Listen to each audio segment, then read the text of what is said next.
প্রিয় দর্শক, ইসলামে কেন ব্যাঙ মারা নিষেধ জানেন? কেন ব্যাঙ নবী ইব্রাহিম আলাইহিসসালামের অগ্নিকুণ্ডে পানি নিক্ষেপ করেছিল? কেন ব্যাঙ লোকালয়ে আসা সাপের হাত থেকে মানুষকে বাঁচাতে নিজের জীবন বিলিয়ে দেয়? ভূমিকম্পের আগে ব্যাঙ কিভাবে মানুষকে সতর্ক করে, এই বিস্তারিত জানাবো ভিডিওতে। ব্যাঙ আল্লাহর একটি নিয়ামত। এটি ফসলের পোকামাকড় খেয়ে ফসলকে সুরক্ষিত রাখে। ব্যাঙের কল্যাণে জমিতে অতিরিক্ত কীটনাশক ব্যবহার করতে হয় না। এমনকি ফসলের মাঝে ব্যাঙের এমন বিচরণের কারণে ফসলের উর্বরতা নষ্ট হয় না, বরং উর্বরতা বৃদ্ধি পায়। ব্যাঙ হচ্ছে প্রকৃতির এমন একটি উপহার যা বর্তমান জ্ঞান বিজ্ঞান উন্নত হবার পরেও আমরা দিন দিন শুধু এই ছোট্ট প্রাণীটির উপকারিতাই খুঁজে পাচ্ছি। আল্লাহর সৃষ্টি এই ছোট্ট প্রাণীটি প্রকৃতির ভারসাম্য রক্ষা করার পাশাপাশি জমির উর্বরতা বৃদ্ধিতে সহায়তা করে। আল্লাহর সৃষ্টি এই ব্যাঙ নানান আকৃতির আর বিভিন্ন প্রকৃতির হয়ে থাকে।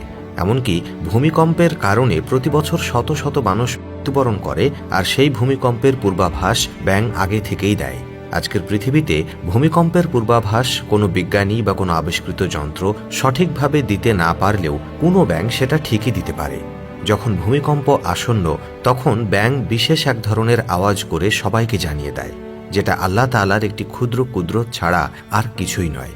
তাছাড়া আমরা রাতের বেলায় রাস্তাঘাটে যদি কোনো ব্যাঙ দেখতে পাই, তাহলে হয়তো তাকে লাথি মারি, না হয় অনেক সময় পায়ের তলায় পিষে ফেলতে চেষ্টা করি। কিন্তু এটা করা একেবারেই অনুচিত, কারণ ব্যাঙ এমন স্থানে অবস্থান করে যে স্থান দিয়ে মূলত সাপ যাতায়াত করে। এমনকি সাপ যাতে মানুষের কোনো প্রকার ক্ষতি করতে না পারে, সেজন্য সে সকল রাস্তার পাহারাদার হিসেবে দাঁড়িয়ে থাকে। যখন কোনো সাপ মানুষের চলাফেরা করা লোকালয়ের কোনো রাস্তা দিয়ে আসতে থাকে, তখন ব্যাঙ সেখানে মানুষ এবং সাপের মধ্যখানে প্রতিবন্ধক হয়ে দাঁড়ায়। এখানে আল্লাহ তাআলার কুদরতের কি লীলা! ব্যাঙ সে রাস্তায় দাঁড়ায় যে রাস্তা দিয়ে সাপ আসার সম্ভাবনা সবচাইতে বেশি থাকে।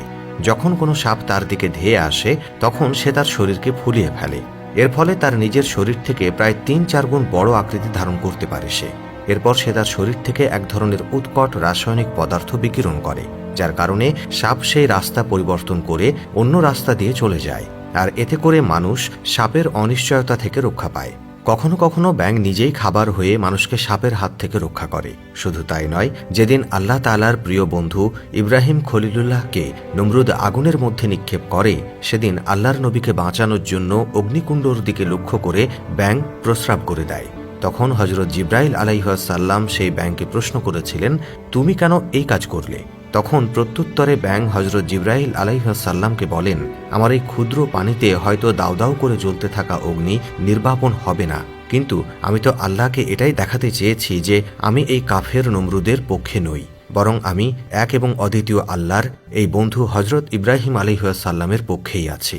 আল্লাহু আকবার।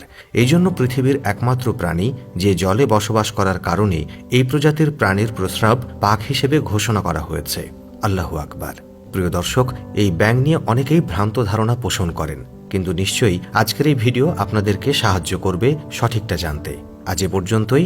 আপনার মতামত কমেন্টে জানাবেন। Thanks for watching.